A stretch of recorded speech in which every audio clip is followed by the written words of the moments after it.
மனதில் முருகனும் கையில் வேலும் என ராமநாதபுரம் சமஸ்தானத்தை கட்டி ஆண்டவர் ரகுநாத சேதுபதி சிறந்த படைத்தளபதி என்ற பெருமை பெற்றதால் 16ஆம் நூற்றாண்டில் விஜயநகர பேரரசின் கட்டுப்பாட்டில் இருந்த ராமநாதபுரம் சமஸ்தானம் இவருக்கு வழங்கப்பட்டது. இவரது ஆட்சியில் மக்கள் மகிழ்ச்சியாக இருந்தாலும் நீண்ட காலமாக வாரிசு இல்லை என்ற மனச்சோர்வில் ரகுநாத சேதுபதி இருந்தார். அப்படி ஒரு நாள் அவர் தனது படையுடன் காட்டிற்கு வேட்டையாட செல்ல களைப்பில் காட்டிலேயே ஓய்வெடுக்க நேர்ந்தது. இரவு நன்றாக உறங்கிக் கொண்டிருந்த போது அரசரின் கனவில் செந்தில் ஆண்டவர் தோன்ற, இந்த இடம் பிரசித்தி பெற்ற இடம், அதனால் தான் உன்னை இங்கு அழைத்து வந்தேன். நாளை இங்கு ஒரு அதிசயம் நடக்கும். அப்போது உன்னிடம் இருக்கும் வேலை தெற்கு திசையை நோக்கி பிரதிஷ்டை செய். அப்படி செய்தால் உனக்கு குழந்தை வரத்தை தருகிறேன் என சொல்லிவிட்டு மறைந்து விட்டார்.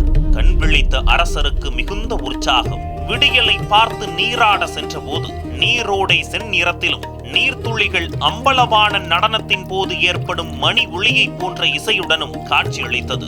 பிற்காலத்தில் அந்த இடத்திற்கு செம்மணி என்றும் பெயரிடப்பட்டது. அப்போது திடீரென்று தன்னுடன் இருந்த பைரவரை காட்டு முயல் விரட்டியது.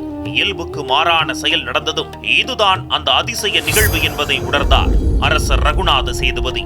உடனே தனது படைகளை அழைத்து அவ்விடத்தை சுத்தம் செய்ய அரசர் உத்தரவிட, அவ்விடத்தில் சிவத்தாண்டவத்தை போல் காற்றுடன் கூடிய கனமழை பெய்தது. சற்றும் தாமதிக்காத மன்னர் தனது வேலை அங்கு பிரதிஷ்டை செய்தார். அந்த வேல் குழந்தையாக காட்சி தர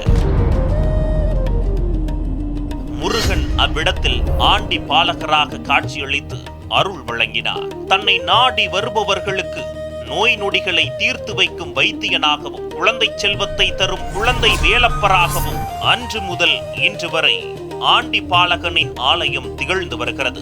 அரசருக்கு மட்டுமின்றி சாமானியர்களுக்கும் துணையாக இருந்து அருள் புரிந்து வருகிறார் ஸ்ரீ ஆண்டி பாலகர். அதர்மம் தலை தூக்கும் போது என் அப்பன் சிவன் லிங்க வடிவிலும் தெற்கிலிருந்து நானும் காட்சியளித்து அருள் புரிவோம் என்று செந்தில் ஆண்டவர் சொன்னதை மெய்ப்பித்து 2020ஆம் ஆண்டு ஸ்ரீ ஆண்டி பாலகர் சுவாமிக்கு கருங்கல்லாலான ராஜகோபுரம் அமைக்க சாமானிய பக்தர்களின் வழி இறைவன் ஆணையிட அதன் பெயரில் கருங்கற்களாலும் ஆற்று மணலாலும் கற்கோபுரம் கட்டப்பட்டுள்ளது.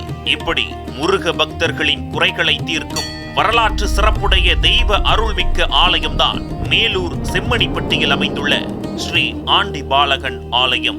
சோழ மன்னர்கள் ஆட்சி காலத்திற்கு பிறகு தற்போது தமிழ்நாட்டில் கருங்கல்லாலான முதல் ராஜகோபுரம் என்னும் பெருமையை ஸ்ரீ ஆண்டி பாலகர் வழி கிடைக்க பெற்றுள்ளோம். வெற்றிவேல் முருகனுக்கு அரோகரா.